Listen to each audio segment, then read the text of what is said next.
Ang iba sa atin, sa ibang bayan nakikipagsapalaran para makamit ang inaasam na kaginhawaan. Pero kapalit ng magandang buhay, ang pagkaulila naman sa mga naiwang mahal sa buhay. Kaya ang pinakahihintay ng marami nating kababayang overseas Filipino worker o OFW, ang pagkakataong makauwi sa sariling bayan at mayakap ang naiwang pamilya sa Pilipinas.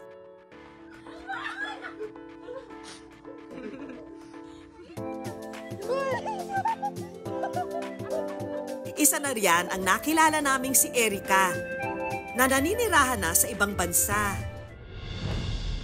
Ngayong gabi, sasamahan siya ng good news na sorpresahin ang mahal sa buhay sa kanyang biglaang pag-uwi. Ano kaya ang magiging reaksyon nila? 5 taon naging OFW sa New Zealand ang ama ni Erica. Dahil sa hirap na mawalay sa pamilya, napagpasyahan nilang manirahan na sa New Zealand para sila'y magkasama-sama.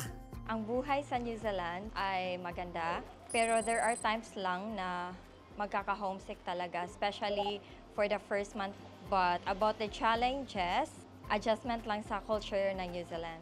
Nangulila raw sila sa alaga ng mga naiwan sa Pilipinas. Isa na nga raw sa pinaka-namimiss ni Erica ang kanyang Lolo Edwin at Lola Charis. Sobrang close po ako kay Lolo at kay Lola. Sa kanila po kami tumira. Kasama po yung kapatid ni Lola na si Mama May. Sila yung nagpapalaki sa akin for that 20 years.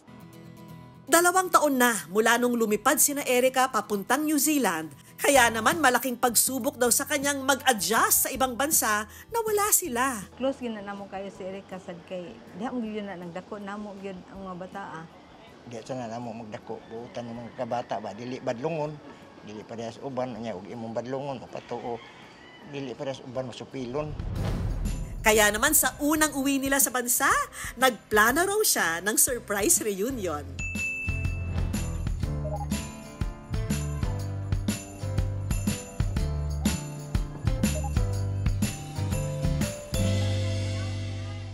Hello mga kapuso! Nandito na tayo sa Cebu and kasama natin ang mga kasabwat natin.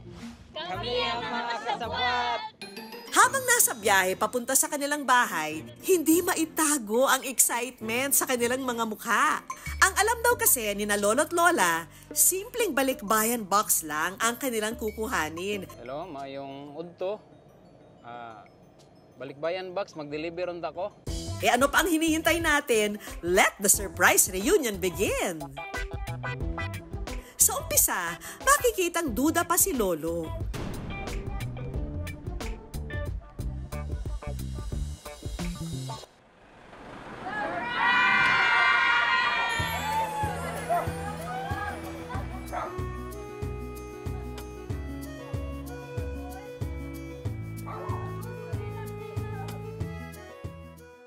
Pagkakita na ko nila, nalipay kay kog dako. Nagtuo ko ba yan? Siya ko pagtanong ko sila man di ay. Itong nakahilak yun ko nga nakakita nila ba? Na sila di ay.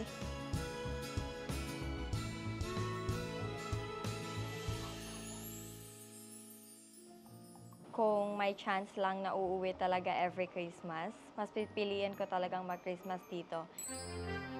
Ilang milya man ang layo, walang makakapantay sa pagmamahalan ng isang pamilya. May espesyal na okasyon man o wala. Let's give love sa ating mga mahal sa buhay habang nakakasama natin sila.